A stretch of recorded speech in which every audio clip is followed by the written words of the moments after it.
Hello, everyone, and welcome to the U.S. Center. This is the time. We're not on? Everyone should have headphones on.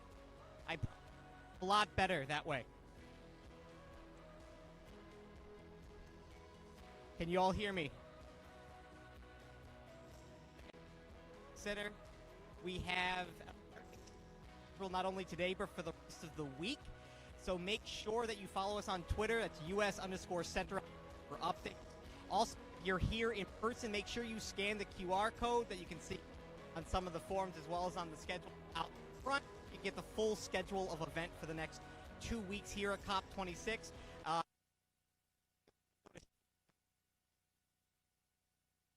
Full schedule there. For folks standing in the back, again, maintain social distancing and provide space for people to walk through. If we do not maintain that, we'll have to disperse the folks standing in the back. Okay. Okay.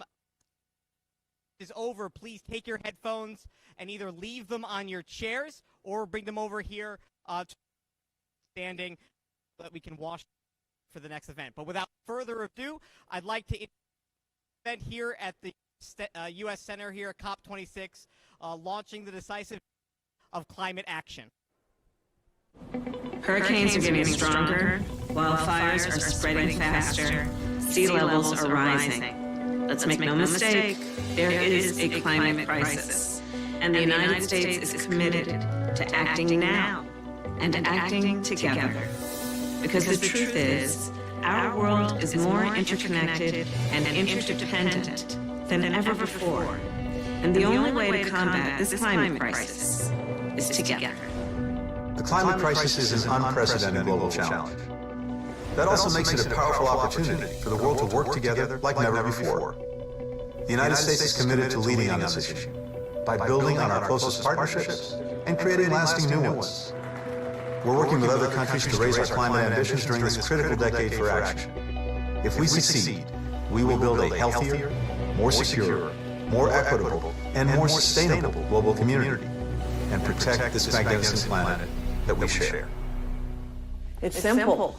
We need immediate, sustained, and robust action to reach net zero emissions by 2050. And that means by the end of this decade, we need reliable, affordable, clean energy that reaches the most populated valleys and the remotest mountains, across the hottest deserts and the coldest tundra. The Department of Energy is working with counterparts around the world to embrace bold, innovative ideas. Together, we can scale renewable energy, we can commercialize carbon capture, make batteries more affordable, and make clean hydrogen market-ready. In the United States, transportation is the single largest contributor of greenhouse gas emissions. But that also means it can be a big part of the solution.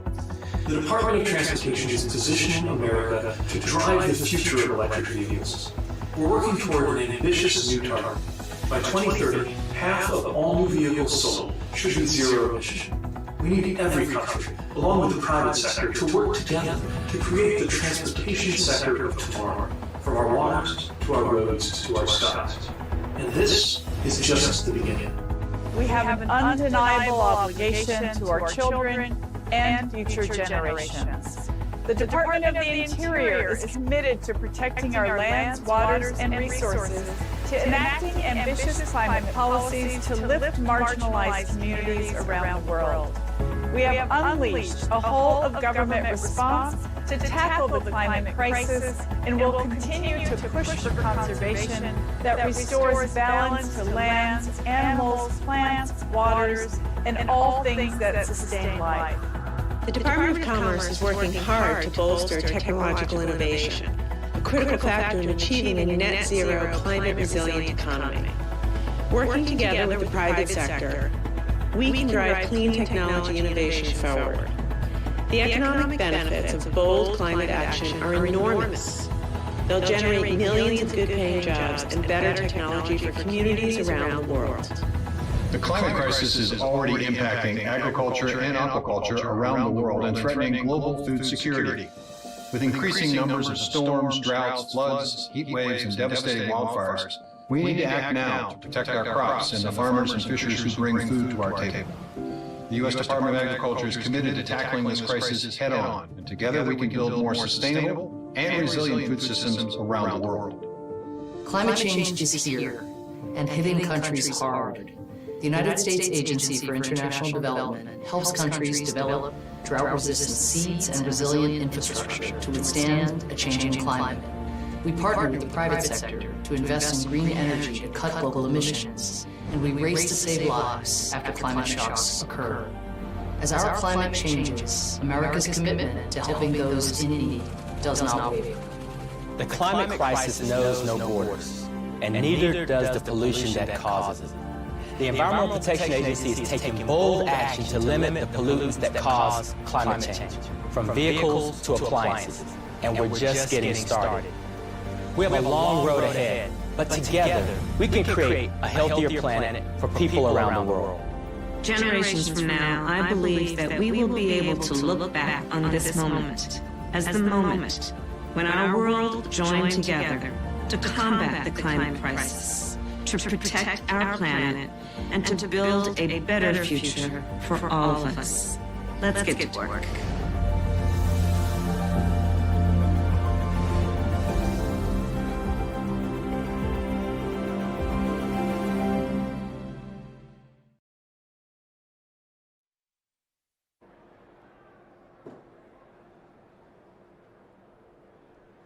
Please welcome Secretary of State Blinken, Special Presidential Envoy for Climate John Kerry, and National Climate Advisor Gina McCarthy.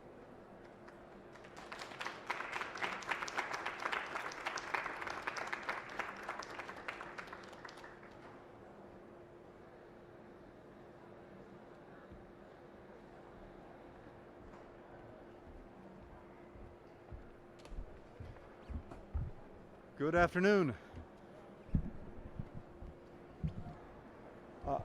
It is a great pleasure to join all of you for what is the official launch of the U.S. Center here at COP26. And I just want to thank everyone across the U.S. government who made all of this happen. Over the next 2 weeks, we will be hosting dozens of conversations, bringing together hundreds of people here in Glasgow and thousands more online to step up our response to the climate crisis. As you saw from that video, tackling the climate crisis isn't the responsibility of any single agency or department in the U.S. government, because climate change doesn't only threaten our economy, our infrastructure, or our national security, it's a threat to all of them and more. In the past week, we have received two very powerful reminders of that fact. The first was a comprehensive report from the U.S. Director of National Intelligence. It laid out the evidence of how climate change is driving regional instability and straining nearly every aspect of human life, from food and water insecurity to migration patterns. I can attest from my own conversations with colleagues around the world that these are increasingly daily struggles that they're dealing with in their countries. And in our country, we also see the effects of climate change, including droughts in some places, floods in others, more intense storms, longer and more damaging wildfire seasons. The second recent reminder was the United Nations Annual Emissions Gap Report, which discussed the mounting effects of climate change on the most vulnerable people and communities around the world. We have a microphone issue. It made clear the imperative that we have before us to strengthen both our ambition and our action in this decisive decade if we want to limit global warming to 1.5 degrees Celsius and prevent a climate catastrophe. For years, Americans from all walks of life, governors, mayors, activists, business leaders, have been doing the difficult daily work of reducing these emissions and building resilience in close coordination with friends around the world. Then, within hours of taking office on January 20th, President Biden rejoined the Paris Agreement. Soon after that, he convened 40 world leaders, including the world's 17 largest greenhouse gas emitters, for the Leaders' Summit on Climate. There, he announced a bold new commitment from the United States, a 50 to 52% reduction in emissions by 2030. That target puts us on course to reach net zero by 2050. And Special Presidential Envoy for Climate John Kerry will talk more about how, here in Glasgow, we will lay out our path to get to that goal. President Biden also told his team to integrate climate action into everything we do across the U.S. government, not just in our domestic policy, which National Climate Advisor Gina McCarthy will speak to shortly, but also in our foreign policy, in our national security. This process is well underway at the State Department, thanks in large part to the leadership of John Kerry and his outstanding team. We've created new Foreign Service positions dedicated full-time to climate issues, one in every regional bureau and in critical posts overseas, including India and Brazil. And we're seeking funding to educate and train officers around the world on climate diplomacy. Here at COP26, that climate diplomacy will continue. Special Envoy Kerry will lay out in greater detail what we hope to accomplish here, but for now, let me just say that we're working with our allies and making tremendous progress. In just the past few months, we've mobilized the strongest and most concrete commitments ever put forward by countries to combat the climate crisis. We've substantially narrowed the ambition gap. More countries are setting bolder goals, and they're closer to where we need them to be. But we still have work to do. Too many countries still have not stepped up. And we shouldn't leave Glasgow without acknowledging that fact and without making clear our intention to strengthen climate ambition and climate action substantially in the months and years ahead. This is a decisive decade. We've got to make it count. Of course, this is not an issue that we can solve through national government action alone. We need civil society to continue leading the way, providing expertise, educating the public, building coalitions that hold policymakers like us to account. We need state and local governments to continue to develop and implement creative initiatives on the ground. And we need companies to make the investments that will get us to net zero emissions. That's the smart thing for business to do, and the right thing. The green economy is the future, and companies that make the right investments now will reap the rewards for years to come. Over the next couple of weeks, the U.S. Center will bring together leaders from across these sectors, government, business, civil society, to join forces on climate action.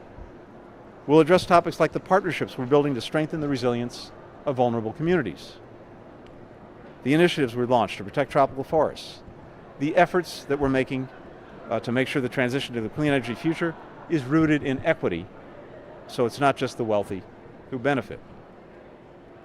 Many of you here today have emphasized in your activism and leadership that climate action is not about sacrifice.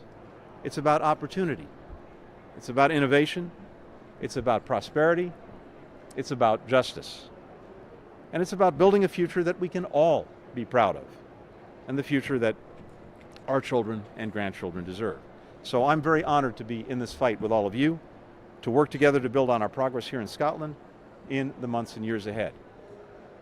And now it's a particular privilege and pleasure to introduce someone who has dedicated years to the climate fight and who has done so much to elevate this issue around the world. At this critical moment, President Biden trusted him to rally the world around this cause, and we're all better off because he stepped up to take on this responsibility. Ladies and gentlemen, John Kerry.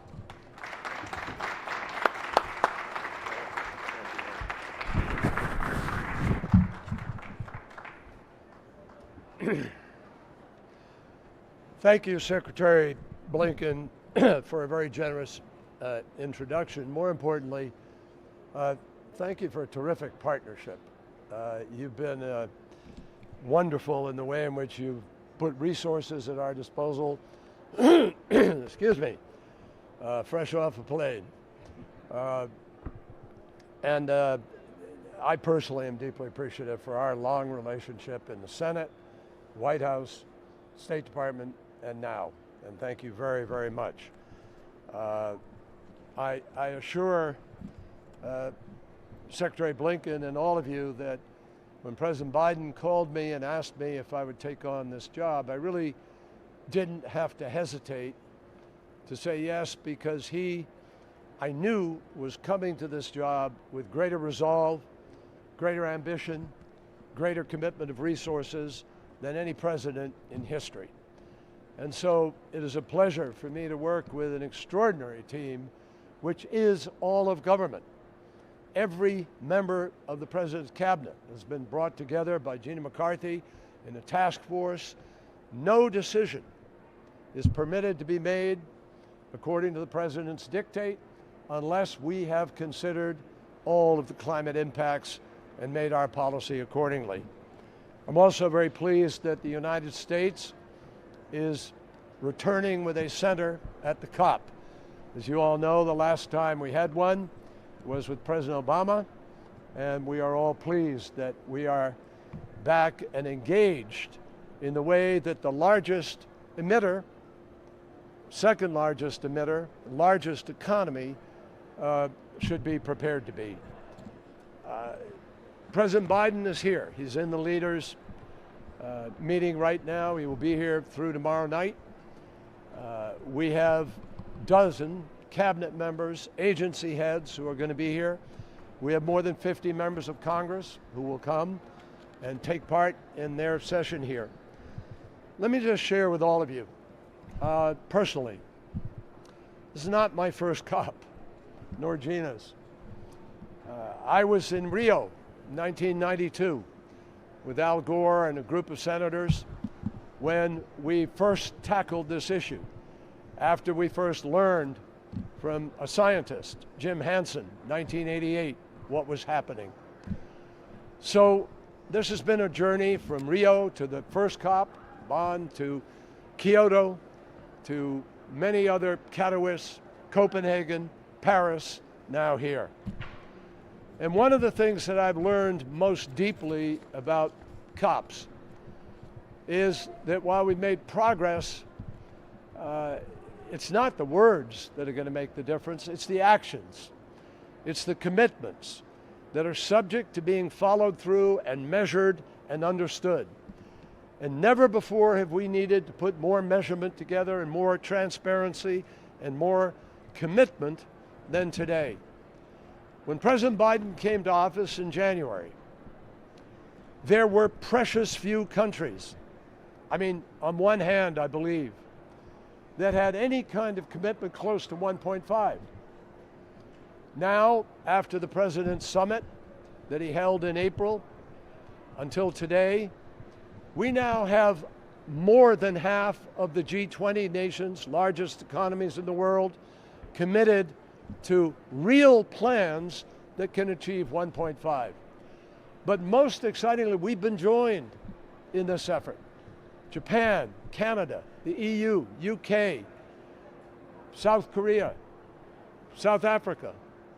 Now other countries not yet at 1.5, but countries that have historically hesitated from making commitments are now strongly on board with net zero 2050 and with plans for 2020 to 2030. Saudi Arabia, where I just visited a few days ago, not only has a commitment for, and the word Saudi Arabia is synonymous with big oil, big gas, but they are committed to net zero by 2050, and by 2030, they're committed to 50% of their power provided by renewables.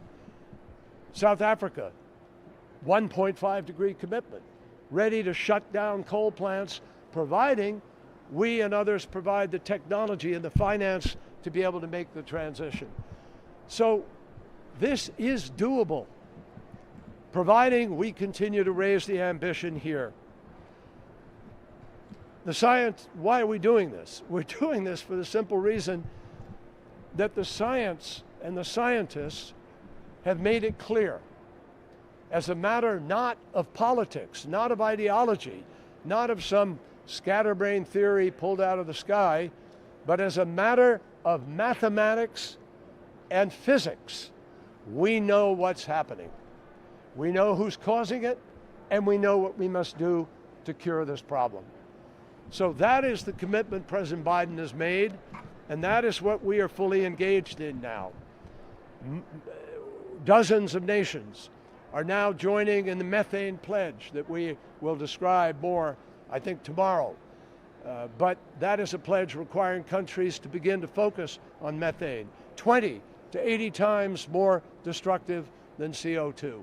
A mandate responsible for half of the warming that is currently taking place.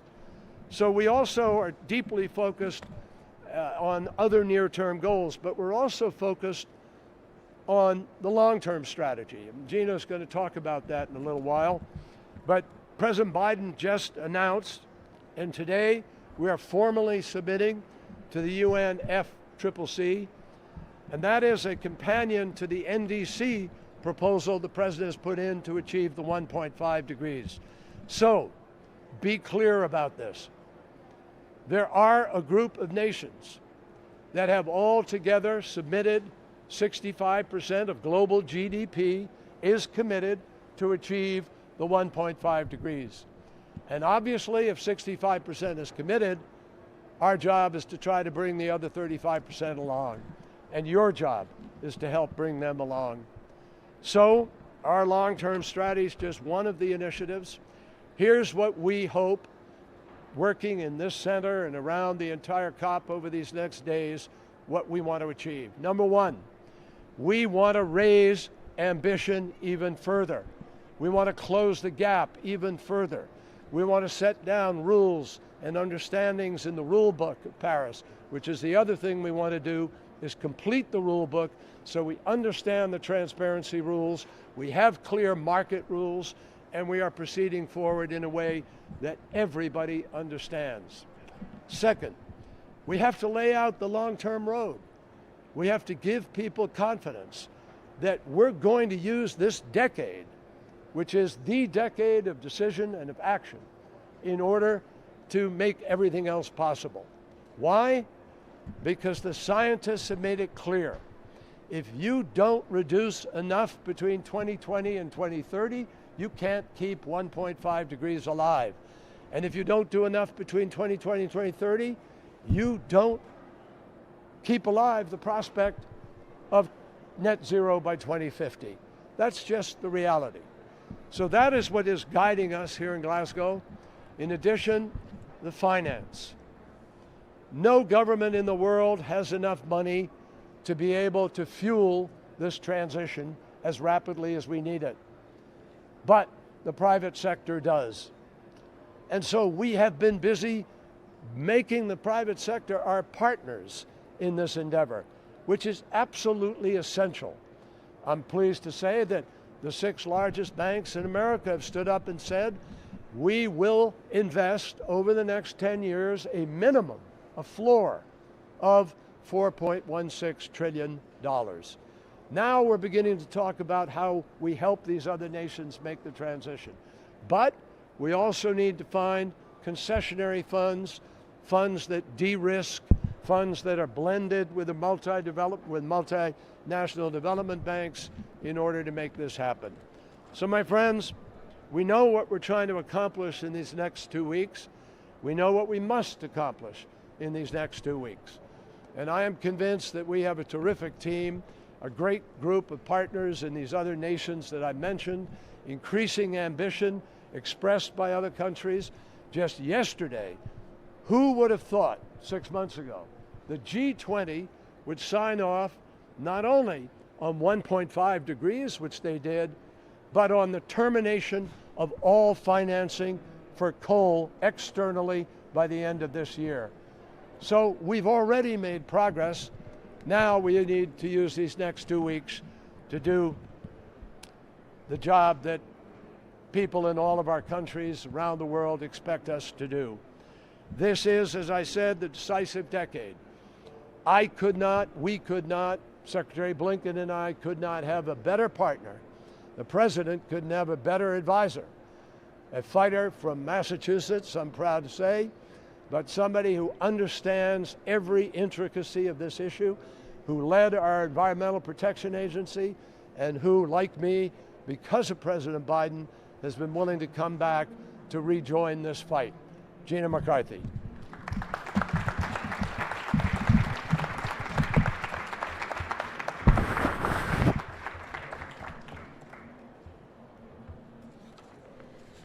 Well, that was terrific, and it looks like I just left my speaker.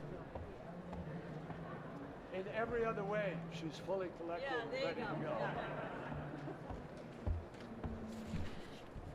Hello, everybody, and first of all, thank you, Secretary Blinken, for all of your tremendous leadership, and to my partner in crime, Secretary Special Envoy Kerry. I want to thank you for all of your incredible passion, your enthusiasm, and your never-ending energy. So I'll try and keep up with you. But it's exciting to be here in Glasgow, speaking as the first U.S. National Climate Advisor. And I'm here because the American people resoundingly not just support, but are demanding full-throated action on climate change. And they know that I will never give up. That's it. And they just don't want action on climate change, but they want the kind of action that is going to grow thousands of good jobs in our country, and that is going to protect our communities and give us ability to hand our children the kind of future that they deserve. That's what he wants. And he can get it.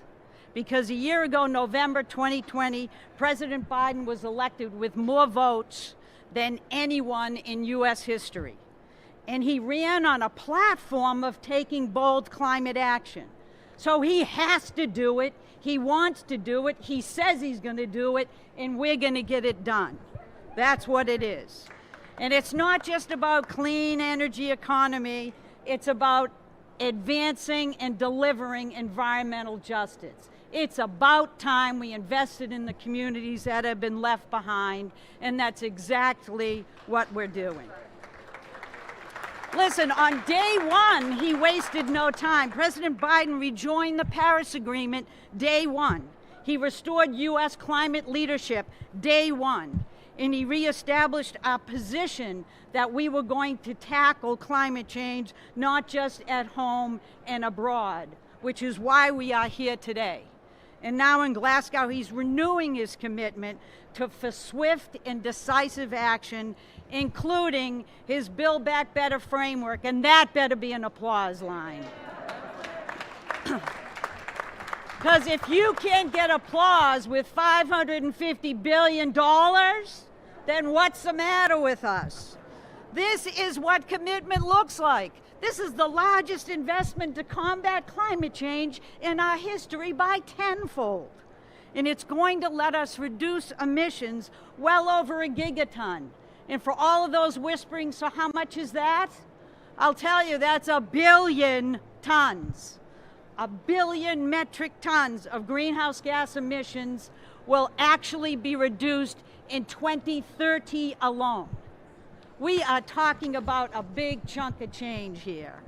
And it's going to put us on a decisive path to achieving our climate goals of reducing emissions 50 to 52% by 2030, but well beyond that, it's going to advance our ability to achieve a net zero economy in 2050. Now, Secretary Kerry mentioned our U.S. long-term strategy. It's available today. We're releasing it because it will show you that there's not just one pathway to a safe and stable and healthy future. There are a number of ways in which we can move forward to achieve these goals, and that's exactly what that plan shows you. I don't care if we lose one issue or one action. There are many others we can grab and take advantage of, and we have the resilience and adaptability to be able to do that. And so we are going to move forward because the steps we're taking now is really building on long-term leadership in the United States. Because even though the prior administration didn't particularly like to talk about climate change, this country, our country, made progress towards a clean energy future despite climate denial. Even in the absence of federal leadership, who was it that stood up? It was our states, it was our cities, it was our tribal nations, it was our territories, our local governments. They kept advancing climate solutions from the bottom up. Guess why? Because that's how real sustainable action happens, from the bottom up. You know, businesses also kept seizing opportunities for sustainable practices, clean energy investments that kept our country growing.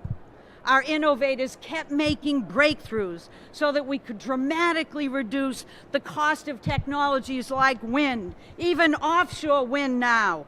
In case you don't notice, we're kicking butt on offshore wind and solar. We are moving forward. So this pathway for the United States is firmly set, and no one is going to reverse it. We have to move to a future of lower emissions, to a future of healthier communities, to a future of new jobs and industries and opportunity.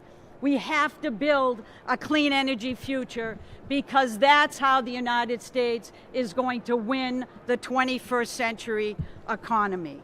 And that's how we're going to make sure that there is no community and no individual who is going to be left behind. That's the vision of President Biden. That's why he created the National Climate Task Force that my brilliant team runs, and I do everything they tell me. We're doing it because we know that climate isn't just about what EPA or DOI does. It's about what all of us can do with everything we have available to us. It's about stopping and thinking every time you're making a decision about whether you're benefiting the climate or you're taking away from our ability to deliver our kids a future. And if you keep thinking like that across the federal government, then you end up with cabinet leaders like President Biden has today, that you will see here throughout the next 2 weeks, that are going to tell you that they get it in spades and they're delivering it. And I couldn't be more excited to be here. I know we're going to lead by example in the United States. I know we're going to advance environmental justice every step of the way. I know that we are going to build the kind of future that our children deserve. Thank you very much.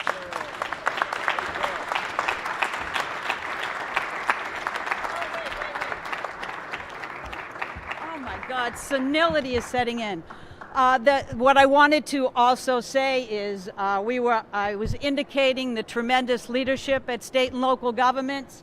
Would like to celebrate that, so if I could call up all of the leaders of All In, would like to take a photo up here just to celebrate the depth of commitment in the United States of America and all of your tremendous leadership. Come on up.